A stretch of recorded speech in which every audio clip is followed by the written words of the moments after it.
আসসালামু আলাইকুম প্রিয় দর্শক, আমার আজকের রেসিপিতে থাকছে ইফতারি স্পেশাল রসালো ঝরঝরে মিষ্টি বুন্দিয়া। এই বুন্দিয়াটার পারফেক্টভাবে কিভাবে আপনারা তৈরি করতে পারবেন তার কিছু টিপস এবং খুবই সহজভাবে রেসিপিটি দেওয়ার আমি চেষ্টা করেছি, যাতে করে আপনারা সকলেই বাসায় এটা ট্রাই করতে পারেন। কোনো রকম বেকিং পাউডার, সোডা, কালার কোনো কিছুই আমি এখানে ইউজ করিনি। খুবই সিম্পলভাবে ঘরোয়া উপকরণে আমি দেখানোর চেষ্টা করেছি, তাই ভিডিওটি না কেটে দেখতে থাকুন। প্রথমে যেটা মূল উপকরণ, আমি 2 কাপ বেসনের বুন্দি আজকে বানাবো। 2 কাপ বেসন নিয়ে কিছুটা পানি দিয়ে ব্যাটারটা আমি রেডি করে নিচ্ছি। দেখতেই পাচ্ছেন অল্প পানি আমি দিয়ে কিন্তু এটা খুব সুন্দরভাবে হাতের সাহায্যে আমি মাখানোর চেষ্টা করছি। এটা হাত দিয়ে করলেই বেশি ভালো হবে। পারফেক্ট বুন্দিয়া পাওয়ার জন্য কিন্তু পারফেক্ট ব্যাটারটা রেডি করাও খুব জরুরি। অল্প অল্প পানি আমরা এখানে দিব আর সুন্দরভাবে এটা ফেটে নেব। দেখতেই পাচ্ছেন আমি কিভাবে ফেটে নিচ্ছি। ঠিক এভাবে একটু সময় নিয়ে 5-6 মিনিট ফেটে নিলে কিন্তু সুন্দরভাবে ব্যাটারটা রেডি হয়ে যাবে। আর একবারে কিন্তু কোনোভাবে পানি বেশি দেওয়া যাবে না, অল্প পানি দিয়ে এভাবে ফেটে নিতে হবে। এই ব্যাটারটা রেডি করতে আমার 1.5 কাপের থেকে একটু পানি বেশি লেগেছে। ব্যাটারটা ঠিক এরকম যখন হবে বুঝবেন একদম পারফেক্ট। তবে ফেটা ঠিক আছে নাকি এটা দেখার জন্য আমি একটু চেক করে নিচ্ছি। দেখেন এখানে একটা মগের মধ্যে পানি নিয়েছি, 1 ফোঁটা দিলে যদি ভেসে ওঠে তাহলে বুঝতে হবে একদম পারফেক্ট আছে। এর মধ্যে আমি চুলায় তেলটা বসিয়ে দিয়েছি। একদম পারফেক্টলি গরম হওয়ার পর কিন্তু ব্যাটারটা দিতে হবে। আমি এরকম একটা ছিদ্রযুক্ত হাতার সাহায্যে বুন্দিয়াগুলো বানিয়ে নেব। হাতাটা একটু উঁচু করে কিন্তু ব্যাটারটা দিতে হবে, যাতে করে একটার গায়ে একটা না পড়ে। মানে একটা পড়লে সেটা সাথে সাথে উঠে আসার পর আরও একটা পড়ে, তাহলে কিন্তু প্রত্যেকটা বুন্দিয়া গোল গোল হবে এবং দেখতে কিন্তু অনেক সুন্দর হবে। একটা বুন্দিয়াও কিন্তু লম্বা বা কোনো রকম লেজযুক্ত হবে না। দেখতেই পাচ্ছেন আমার প্রত্যেকটা বুন্দিয়া কিন্তু একই রকম হয়েছে।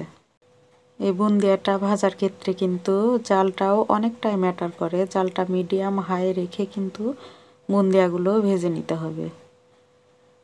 পছন্দ মতো কালার করে বুন্দিয়াগুলো ভেজে নিলাম।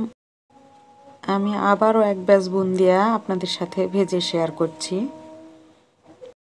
আবারও দিলাম। কোনোভাবে হাতাও কিন্তু পরিষ্কার করে ধুয়ে নেওয়ার কোনোই প্রয়োজন নেই, আমি যেহেতু বলেছি সহজভাবে দেখাবো। আর যারা দোকানে আসলে অনেকগুলো বানায় তারা হাতা ধোয়ার আসলে কোনো চান্স নেই। দেখতেই পাচ্ছেন আরও 1 ব্যাচ আমি দিয়ে দিলাম। একটু উঁচু থেকে দিবেন, আর কোনো রকম হাতা কিন্তু ঝাঁকাঝাঁকি করা যাবে না। যদি ঝাঁকাঝাঁকি করেন তাহলে কিন্তু লম্বা লম্বা হবে বা শেপ নষ্ট হবে বুন্দিয়ার।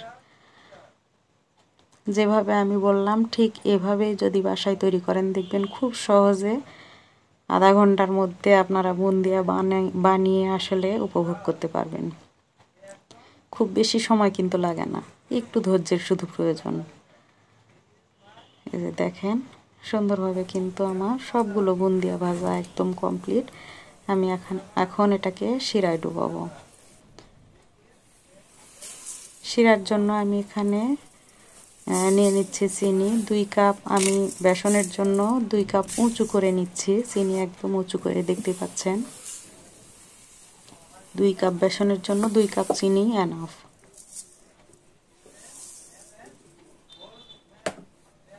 এখানে আমি দিয়ে দিব 1.5 কাপ থেকে একটু কম 2 কাপ চিনির জন্য পানি প্রয়োজন, তবে আমি একটু উঁচু করে নিয়েছি এজন্য 1.5 কাপ দিয়েছি।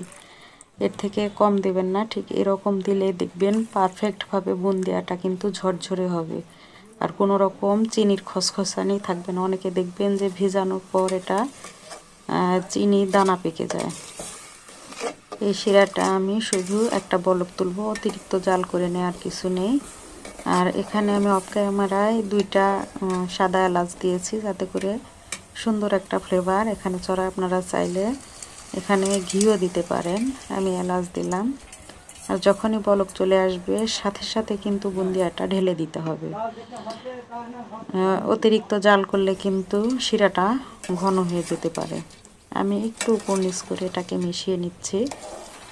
এই পর্যায়ে কিন্তু আমি চুলাটা অফ করিনি, চুলাটা জ্বালানোই আছে।